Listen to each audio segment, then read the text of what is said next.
ভারতের পশ্চিমবঙ্গে বিধানসভা নির্বাচনের খবর জানাতে এই মুহূর্তে কলকাতায় আছেন সহকর্মী সুব্রত আচার্য।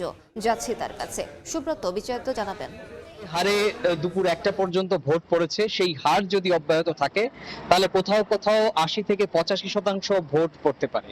আর এটি নির্বাচন কমিশনের জয় বলেই মনে করছেন। ইতিমধ্যেই জানেন যে দ্বিতীয় দফার প্রচারে এসে ভারতের প্রধানমন্ত্রী নরেন্দ্র মোদী কৃষ্ণনগরে ভূয়সী প্রশংসা করেছেন যে বিপুল সংখ্যক মানুষ লম্বা লাইনে দাঁড়িয়ে ভোট দিয়েছে এবং এসআইআর এর ফলে যে কটি রাজ্যে ভোটের হার বেড়েছে তাতে করে পরিবর্তনের আভাস থাকবে এমনটি ইঙ্গিত দিয়েছেন প্রধানমন্ত্রী নরেন্দ্র মোদী।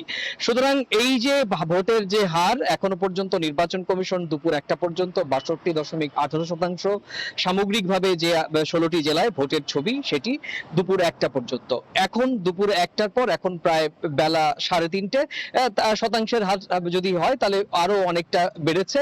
নির্বাচনে যে সহিংসতার কথা বলা হচ্ছে, অবশ্যই সহিংসতার ঘটনা ঘটেছে, যদিও কোনো প্রাণহানির ঘটনা ঘটেনি, গাড়ি ভাঙচুরের ঘটনা ঘটেছে 3টি জেলায়। সুনির্দিষ্টভাবে মুর্শিদাবাদ, যেটি ধরে নেওয়া হয়েছিল যে মুর্শিদাবাদে একটু গন্ডগোল হবে, বিশেষ করে যেখানে আম জনতা পার্টি, উন্নয়ন পার্টির হুমায়ুন কবির, উনি বাবরি মসজিদ নির্মাণের বিষয়ে আলোচিত সমালোচিত ছিলেন, সেখানে একটু উত্তেজনা ছিল। সে কারণে সেখানে আজকেও ভোটের দিনও দেখা গিয়েছে যে নওদাতে তার গাড়ি ভাঙচুর করা হয়েছে।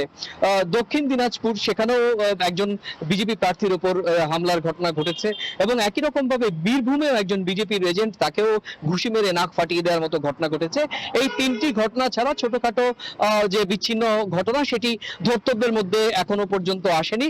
নির্বাচন কমিশন দুপুর 1টা পর্যন্ত 260টি অনলাইনে অভিযোগ পেয়েছে, কিন্তু সেই অভিযোগগুলোর মধ্যে খুব বেশি সংখ্যক না হলেও 10 থেকে 15টি অ্যাকশন টেকেন রিপোর্ট চেয়ে পাঠিয়েছে। তার মধ্যে যে 3টি ঘটনা উল্লেখ করলাম দর্শকদের সামনে, সেই 3টি ঘটনা অন্যতম। আপনি জানেন যে পরিমাণ পশ্চিমবঙ্গের বিধানসভার ইতিহাসে আমি ভোট কভার করি পশ্চিমবঙ্গের লোকসভা, বিধানসভা বা পঞ্চায়েত বা পৌরসভায় প্রায় 25 বছর। এই 25 বছরের নির্বাচনী, আমার দেখা নির্বাচনী সহিংসতার নিরিখে এই যে এই ভোটে 7-8 ঘন্টায় যে ঘটনা ঘটেছে সেটি অত্যন্ত নগণ্য বা সেটি সেই হিসেবে কিছুই নয়। তবুও যে কটি ঘটনা ঘটেছে সেই কটিও ঘটনা ঘটার কথা ছিল না, কারণ যে পরিমাণ নির্বাচন কমিশন যে পরিমাণে কঠোর বিধিনিষেধ আরোপ করেছে। আপনি জানেন যে কেন্দ্রীয় বাহিনী প্রায় 2.5 লক্ষের বেশি, কেন্দ্রীয় বাহিনী 40,000-এর বেশি, রাজ্য পুলিশের সদস্য এই মোতায়েন রয়েছে। এই 16টি জেলায় এখন ভোটের নিরাপত্তায় রয়েছে। তারপরেও যে সহিংসতার ঘটনা ঘটেছে সেটিও নির্বাচন কমিশন কিন্তু খতিয়ে দেখছে। মোটের ওপর ভোট এখনো পর্যন্ত শান্তিপূর্ণভাবে এগোচ্ছে।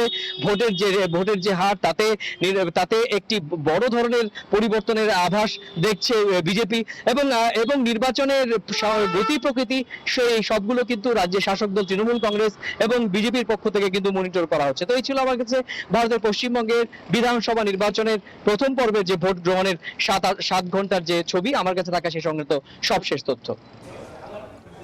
সরাসরি যুক্ত ছিলাম কলকাতায়।